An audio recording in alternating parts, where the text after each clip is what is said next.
This is Scott Bach-Hansen, Vice President for Cardinal Basketball Officials Association. Today I'm going to walk you through the 2017-2018 CBOA Non-Varsity Game Assessment Form.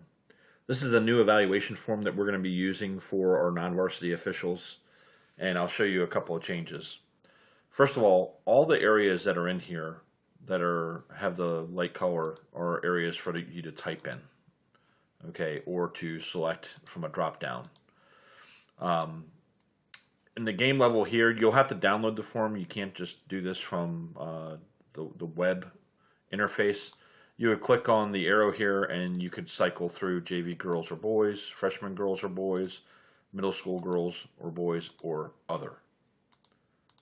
Okay, so that would be the one area that you pick from. From a date standpoint, you can hit the drop-down menu. You can select the date. And then the rater, this would be the official that's rating you, whether it be a varsity official or an independent observer. Their name would go in here. Varsity officials that watched you, their names would go here. If only one watched you, just put one name. If all three watched you, please put all three. And then again, the date of the rating has the drop down. These are some rating items that will help guide you to provide some feedback and some information, just as a thought area. You would type in here your self-evaluation, and then when done with this box, you would send it over to the varsity official. The varsity official will then take what you've done and put their own notes to provide any details on your self-evaluation or any additional notes that they saw that was important. There are some check boxes here that they can select.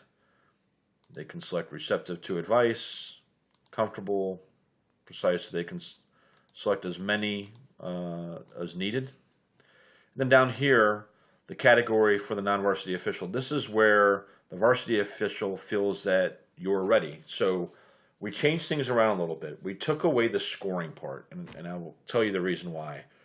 We would have officials provide a non-varsity official with a very high score of 19 or 20, 20 being the highest. And then when it came time where we would reach back out to that varsity official and said, hey, we noticed that you rated John Doe pretty highly, so you feel like he's ready for SEP. And the answer would be, oh, no, not ready for SEP. And so we felt that the scoring was not necessarily jiving with what we were trying to accomplish. So one of these four boxes should be checked by the varsity official. One would be needs work, not ready for Scholastic. Okay, that would be an area that if they're watching you in a Scholastic game, that the varsity official is concerned with your ability to officiate that game. Now, with your level, this is going to be a little bit different. Applicants may not have as much of this because they're brand new, but if you've been with us for 4, 5, 6 years and this box is checked, then there's an area for concern. The second box would be should attend a teaching camp, a 2-person camp. This would be an area that would provide you some additional training to help you with your 2-person mechanics. The next box would be considered for non-varsity training program or a camp. So we've developed a non-varsity training program in the summer that Irv runs out of South Lakes. If that's an option, or going to a 3-person camp is an option, this would be the next step. And then the last piece is consider for summer evaluation program. Now, I'll tell you, it doesn't matter how many years you've got in for a varsity official to check this. I will say, though, for a varsity official to check this or an ERC member to check this, and for us to strongly consider anyone, we'd want to make sure that this has occurred. Either we've gone to a camp or we've been through the non-varsity training program. It's really important that we have some exposure to 3-person other than, I worked a couple of scrimmages and we decided to do 3-man. That doesn't necessarily help us. So we want to make sure that is one of the 3 or 4 boxes that's checked. And if you're checking this box, I'm hoping that the answer to this is that this has already occurred. Okay. The official's email, this would be the rater, whoever is being rated. Okay, so if the non-varsity official's email will go here, the rater's email will go here. So as an example, if I'm rating John Doe, I would put John Doe's email here, and I would put my email here. And down below, there's just a list of instructions.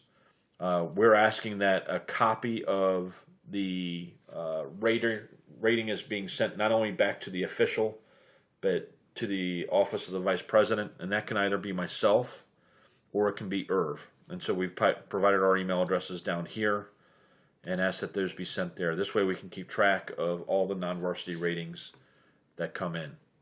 Swing officials, if you are working a non-varsity game, it's still important for you to be rated. We want to make sure that we're seeing growth.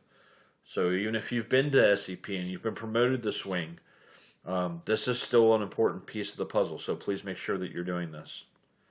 And then when you're done, instead of trying to copy and paste or delete all this stuff, all you have to do is hit the clear form button, and everything will be ready for you to go. So that's it in a nutshell. If you have any questions, you can reach out to myself or Irv.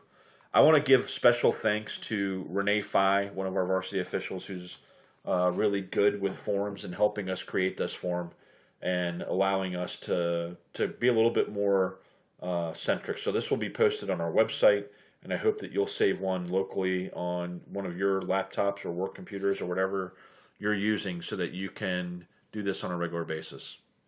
Thanks so much. Have a great season.